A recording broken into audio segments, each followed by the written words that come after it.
From Knights to Nike by Katie Brooke Ross and Kinsley C. Turner. Throughout history, all sorts of things have changed. The way we view the universe, the way we view the world, and even the way we view our own bodies. This being said, the ideas of kinship and comitatus are certainly not exempt. Now you may be asking yourself, what are kinship and comitatus? In short, kinship is identity by blood relation. This basically means that you identify yourself by where you're from and who your family is. And comitatus, although it sounds fancy, is just another way of describing a war bond between a king and his noblemen. This was a really important idea in times past because it allowed kings to have loyal men to fight for them without having the monetary wealth to pay them. The kings would instead give their knights land in exchange for loyal service. So we have landowning knights in a protected kingdom. That means everything's perfect, right? Well, not so much. Over time, this idea of kinship and comitatus morphed into a completely different demon, individualistic desire. Rather than thinking in a family, group-based state of mind, people began to look at what they could do to further their own desires, and what defined you no longer came from your past. You could create the life you wanted to live. To better show you the shift in these ideas, let's take a look at some different texts written through these different periods of time. Let's explore some works where kinship was prevalent. In the Anglo-Saxon epic Beowulf, the focus is primarily on kinship rather than being on individual identity. Take, for example, lines 260 through 268. Beowulf is solely identifying himself by his allegiance in relation to the Geat people, saying, "We belong by birth to the Geat people, and owe allegiance to Lord Hygelac. We come in good faith to find your lord and nation's shield, the son of Halfdane." This is not the only instance of Beowulf being named by his kinship. He is referred to as the son of Icthau or Hygelac Thane repeatedly throughout the story.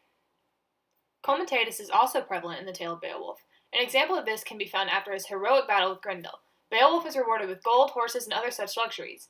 This is an example of the system of comitatus where the warrior is rewarded by a king or ring giver. But to further this illustration of comitatus, Beowulf returns home and offers up his reward to King Hygelac. The Wanderer, another work from the Anglo-Saxon period, further illustrates the importance of kinship to the people of this time. There are several instances where the lone wanderer expresses his grief upon the separation from his kinsman. On line 7, he mentions the death of his kinsman. On lines 9 and 10, he says, "Not one remains alive to whom I could utter the thoughts of my heart."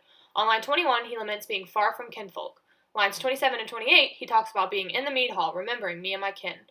On line 51, it says, "Then through his mind passed memories of kinsmen." And on lines 52 and 53, it says that he eagerly gazes at his fellow warriors. His troubled feelings from lack of kinship are clearly present throughout the poem. To have no kinsman during this time was considered a fate worse than death. We can start to see these ties of kinship weakening in the poem Sir Gawain and the Green Knight. Individualistic desires begin to rival kinship in the minds of the people. King Arthur's nephew, Sir Gawain, begins to desire his own individual fame, while still being willing to lay down his life in the service of his king and kin. Gawain realizes that he, as a servant of his king, is nothing, saying, "I am the weakest of your warriors and feeblest of wit. Loss of my life would be least lamented. Were I not your nephew, my life would mean nothing." You can see the idea of kinship battling with individualism, as Gawain, while still willing to give himself in service to his king, considers seeking his own glory, going on this quest where his deeds are said to be so momentous among the mountains. To tell just a tenth would be a tall order.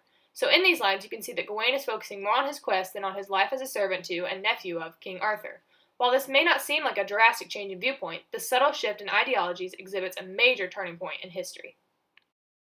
It's easy to see the shifts in these ideals, but why is it that they were shifting to begin with? Well, the entire class system that had defined much of the 14th and 15th centuries was crumbling under the feet of the people. One large reason for this was the rapid destruction caused by the plague. Previously, the social class was based on 3 medieval estates: nobility, clergy, and commoners. This liquidation of the class system was allowing people to change their destiny rather than being stuck in whatever life they were born into. A great example of this moving up in the class system is the life of Geoffrey Chaucer.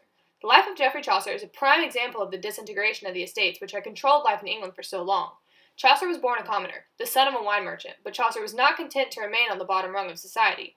Chaucer was a self-made man who embodies the spirit of individuality. He eventually rose to serve in the court of the king, and his granddaughter eventually married a duke, joining the ranks of nobility. So within 3 generations, the gap from commoner to nobility was bridged, an occurrence which prior to this era would have been unheard of. Individualism truly begins to take hold in the 15th century with the rise of Renaissance humanism. This new set of beliefs and reason was heralded by revolutions in the realm of science. Because the world was seen more clearly through means of reason and study, man believed that he could better understand himself by following these same principles. Man could be what he wanted, as observed by Mirandola in his oration on the dignity of man.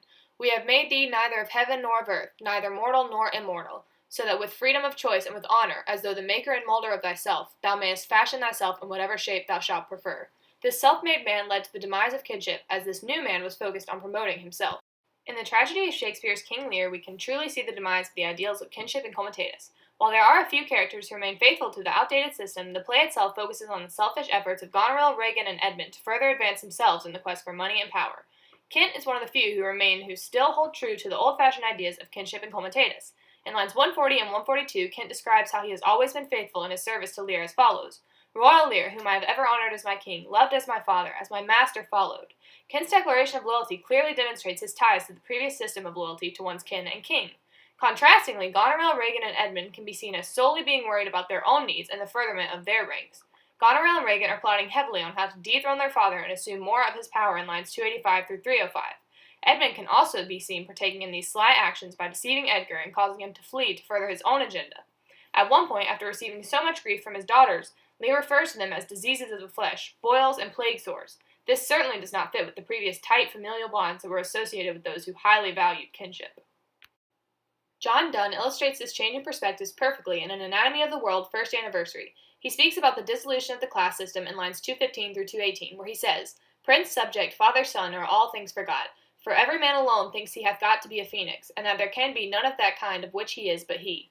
Donne perfectly exhibits how the idea of individualism has completely devoured that of kinship and comitatus. In this newfound perspective, people believe themselves to be one of a kind. There are no two people alike. This idea also seeks to further the ability of one to change their fate. As Donne says, princes and subjects, fathers and sons have been forgotten. The potential for what one can be is endless with this class system no longer in place. Donne's view on the error in individualism aligns with principles taught in the Bible relating how we are to see ourselves and others in the light of Christ. We should remember Romans 12:3, which states, "For by the grace given me, I say to every one of you, do not think of yourself more highly than you ought, but rather think of yourself with sober judgment in accordance with the faith God has distributed to each of you. We are to put Christ first and others second. We are to be last, and our individual goals should mirror the will of God rather than following the fleeting passions of this world. We are, in respect, serving the Lord in a system very similar to that of comitatus. We serve the Lord because in his love for us, Christ died to save us. We are now serving him and storing up treasures in heaven, not unlike the earthly things." So where are we left today? Well, as I'm sure you can all imagine, Western culture is all about promoting the individual. Companies market towards the individual, and consumers devour the idea of unleashing their own potential in any way they wish. Take Nike's ad, Unlimited You, for example. Their promotion of this never-ending potential is incredibly appealing to those who share this fascination with individualism. Having the idea that one can mold themselves into anything they wish obviously aligns with the beliefs of individualistic identity.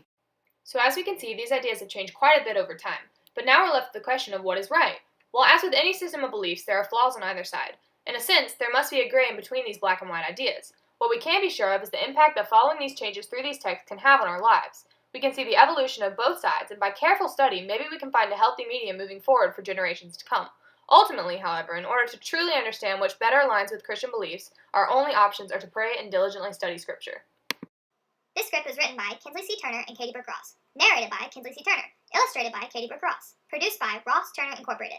Special thanks to Ben Barefoot, boyfriend, Rhonda Ross, mom, and Megan Camp, friend, for the markers, paper, and artistic abilities, and to Carla C. McManus for the voice and the ability to speak at lightning speeds.